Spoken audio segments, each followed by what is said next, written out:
Zdaj bi povabil tretjo referentko, Dunjo Dobajo bomo pol kasneje močili na koncu, ali pa lahko tudi zdaj, če bi... No, pa pojmo, ne.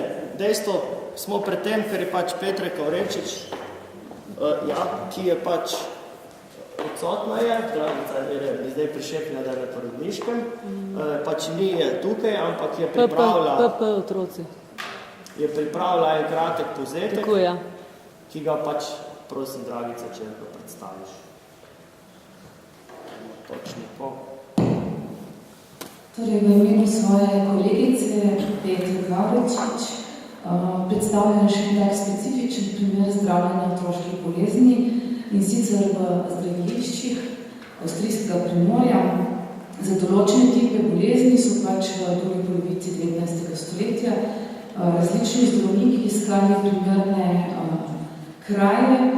Med drugim je bilo to, so bili med temi kraji tudi Kraješinga Doltra in na podlagi teh primerov je avtorica analizirala določene značilnosti posameznih otroških prebivališč avstrijskega Primorja, o katerih boste več prebrali prispevku. Jaz bom prebrala samo neke uvodne misli avtorice, in sicer, da industrijsko dobo zaznamujejo številne bolezni, med katerimi so nekatere, kot denimo tuberkuloza in rahitis, močno prizadele zlasti otroke novih industrijskih središč, se pravi urbanih središč.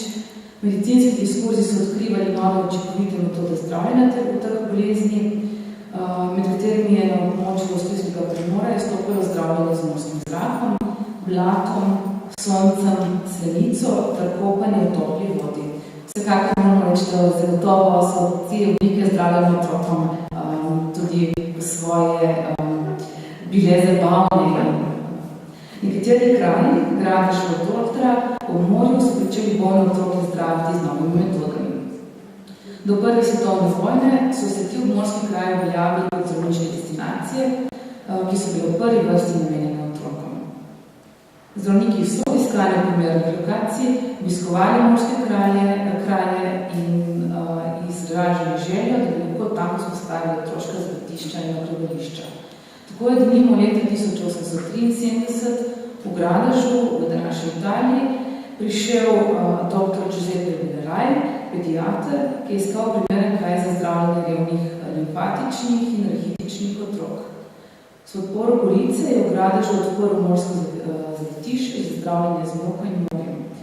Zdravljenje bolnih otrok je bilo uspešno, na kar kažejo tudi statistični podatki, in sicer, ki so nastali na podlagi poročila o uspehih zdravljenja v Gradežu.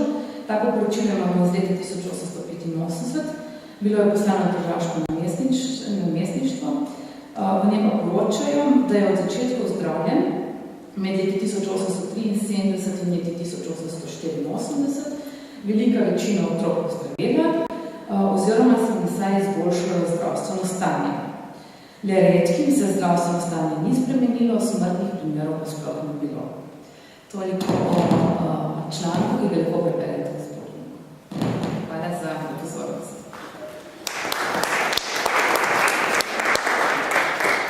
Hvala lepa, Dragica, hvala lepa posredno tudi kolegici Petri Kavrečič za tole. Zdaj bi pa res v bistvu povabil še Dunjo Dobajo, asistentko na Inštitutu za novejšo zgodovino iz Ljubljane, ki bo predstavila delovanje inštitucije, šolske inštitucije, gluhodnevnice v Ljubljani, sicer v času med obema vojnama.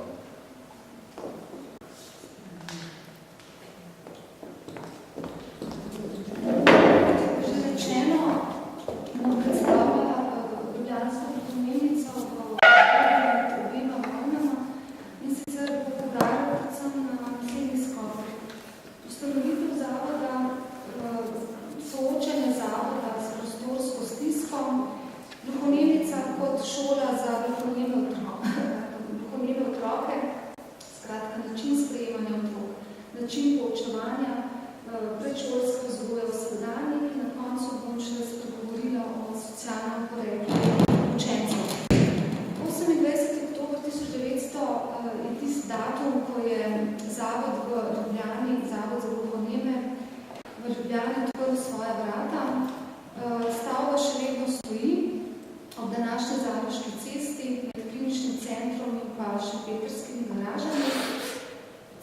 celotne, bom rekla, te stroški za stavbo, za zemljišče, za inventar so se krili iz sklada Ignacija Holzapfla. On je bil ribniški župnik in dekan, ki je že pred ustanovitvijo omenjenega zavoda v veliki meri financiral šolanje gluhonemih otrok z Kranjske na avstrijskih zavodih.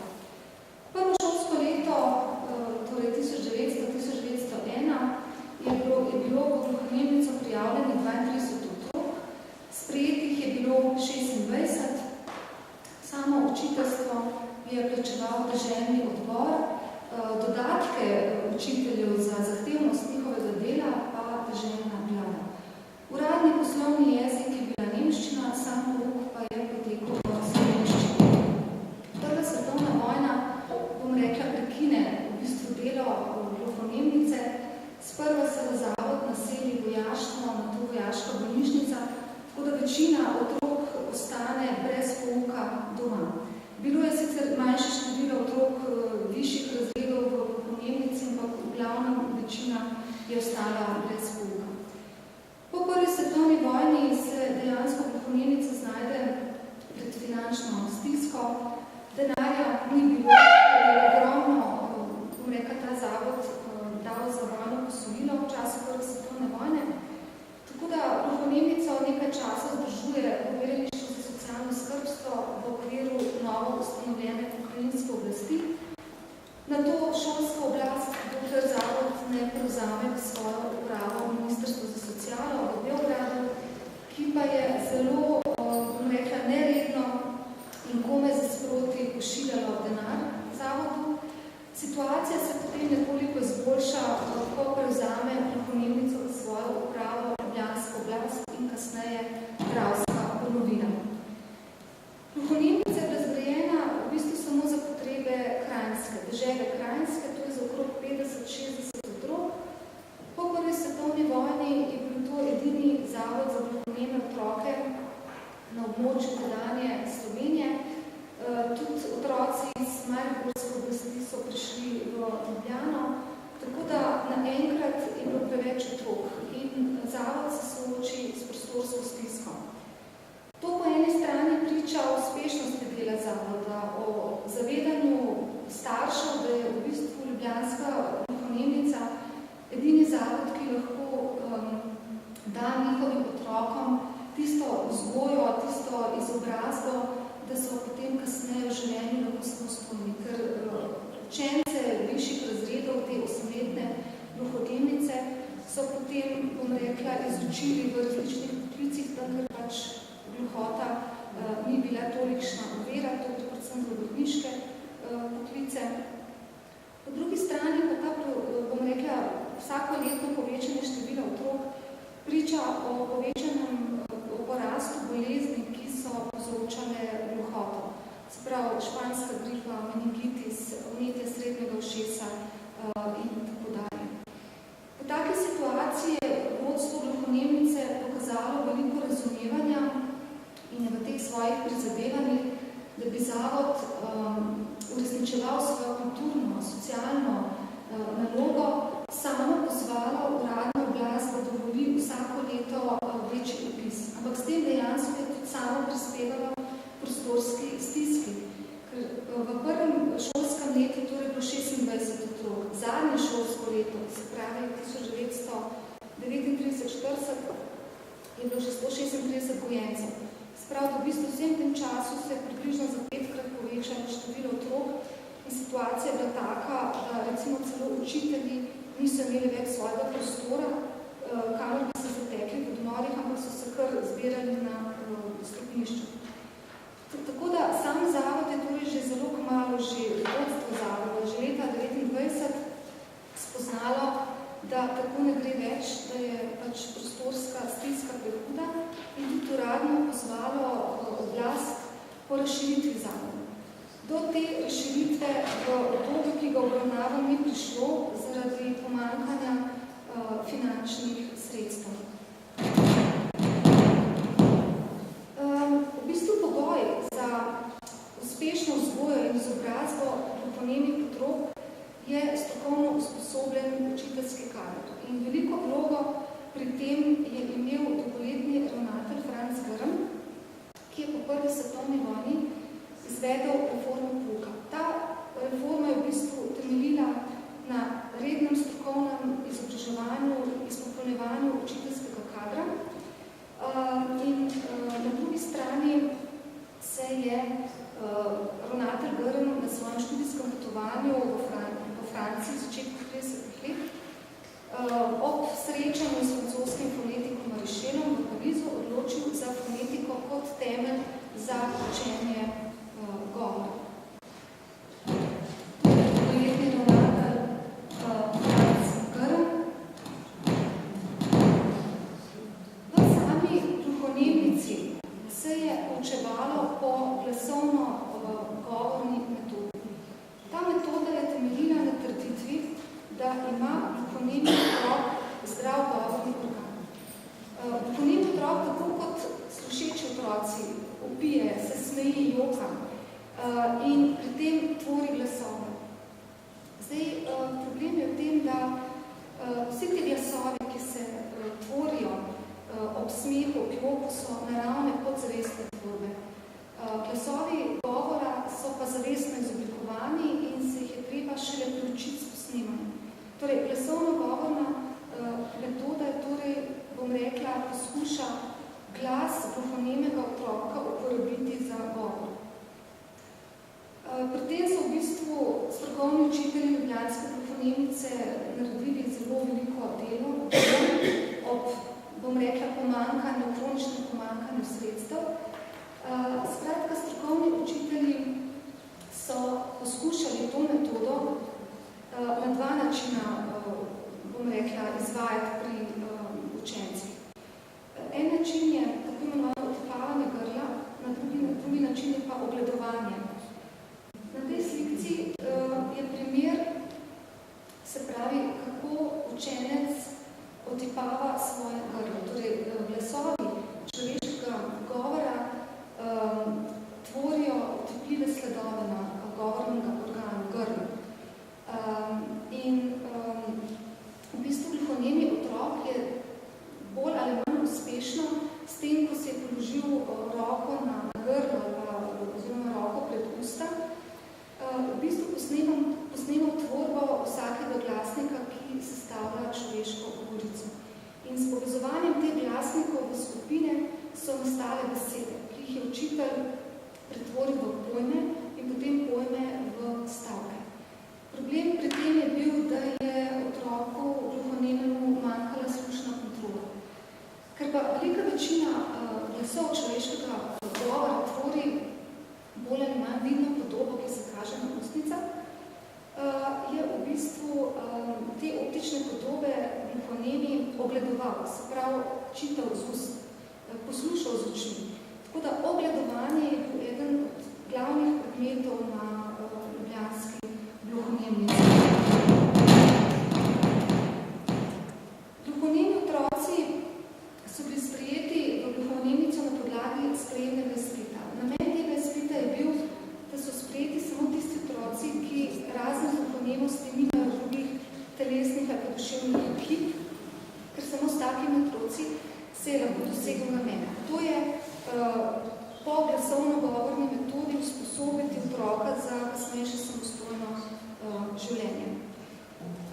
Ostali otroci, ki so imeli tudi še druge hibe, spravi, vodstvo gluhonemnice je imelo načrtu, da bi odprlo tudi takšen model, potem, ko bi prišlo do razširitve zavoda, pa kot rečeno, v obdobju med obema vojnama do tega ni prišlo.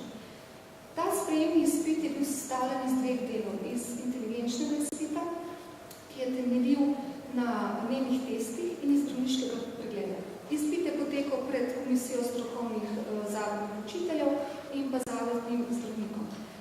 Pri tem inteligenčnem izpitu so predvsem poskušali ugotoviti, ali ima otrok, bom rekla, sposobnost ločevanja barv, oblik, lege, njegove motorične sposobnosti, tudi stopnjo gluhonemosti.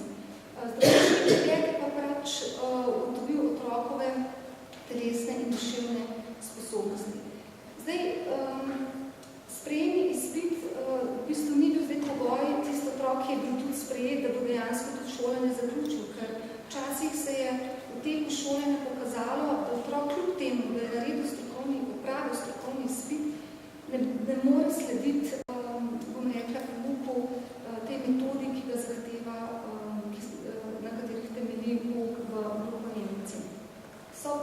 recimo letno sprejeli tam okrog 15-23 otrok, več kot polovico otrok so zaradi prostorske stiske morali V obdobju med obima vojnama pri nas ni bilo vrtcev za gluhoneme otroke, tako da ti otroci pred vstopom v šolo so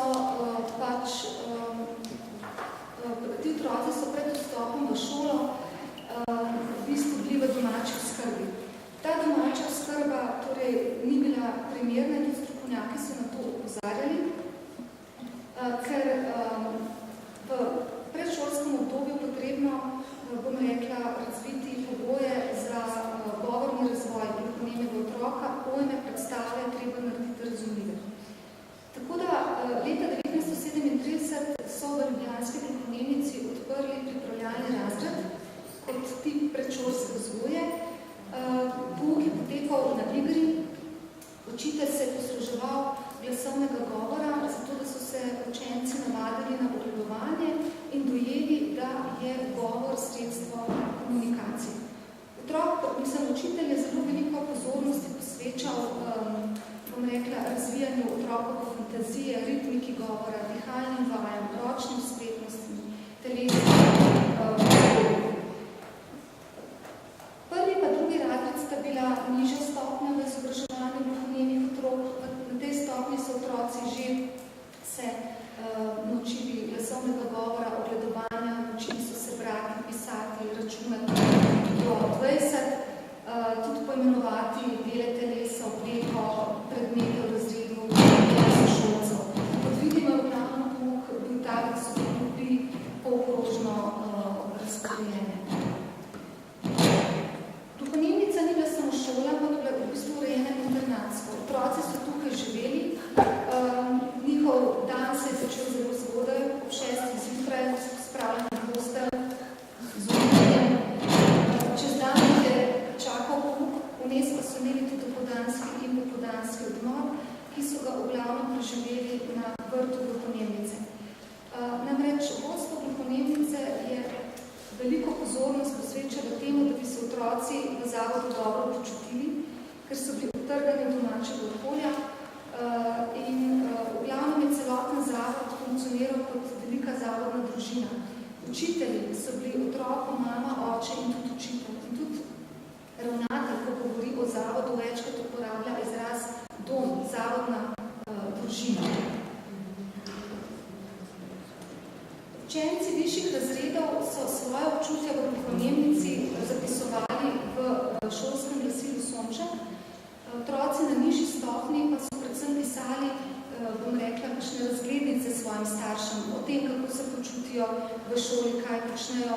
Zdaj, teh verov, recimo, teh, dopisnic mlajših otrok v arhivskem gradivu nisem našla. Otroci so v glavno prihajali iz socialno, šibkejših družin, kjer so bile higienske in bivalne razmere ugodne za razvoj bolezni, ki povzročajo gluhonemost. Poleg tega v teh družinah je bilo tudi tako, da bi marsikdaj lahko preprečili razvoj gluhonemosti, ampak je bil zdravnik tako daleč, da do njega sploh prišli niso. V bolje situiranih družinah je vzrok za gluhonemost predvsem dednega značaja. Je pa tako, da gluhote z bolezni ni vedno povzročala revščina pa pomankanja, pa tudi malomarnost, brezbrižnost, skopost.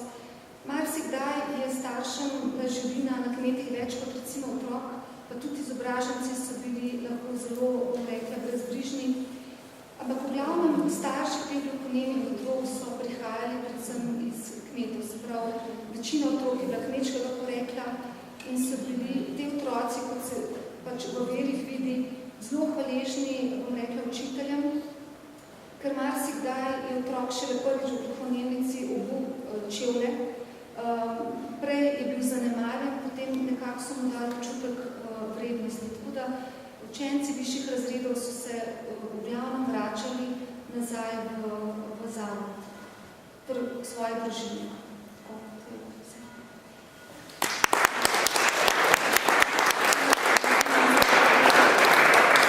Hvala tudi kolegici Dudi Dobaja za tole predstavitev. Jaz mislim, da zdaj imamo lepo zastavljena izhodišča. Poznali smo v začetku pomen medicine nasploh v svetu za recimo delovanje oziroma za boljšo oskrbo otrok. Potem smo čisto konkretno imeli primer preventivnega delovanja za področje borbe proti kozam v 19. stoletju, kasneje smo imeli kratek ekskurs v to primorsko svežino in zdaj na koncu še res lep primer te skrbi, ki se veže skozi neko institucijo, kako se v bistvu preko neke institucionalne dejavnosti izboljšala pač ta kvaliteta v tem procesu izboljšanja razmer.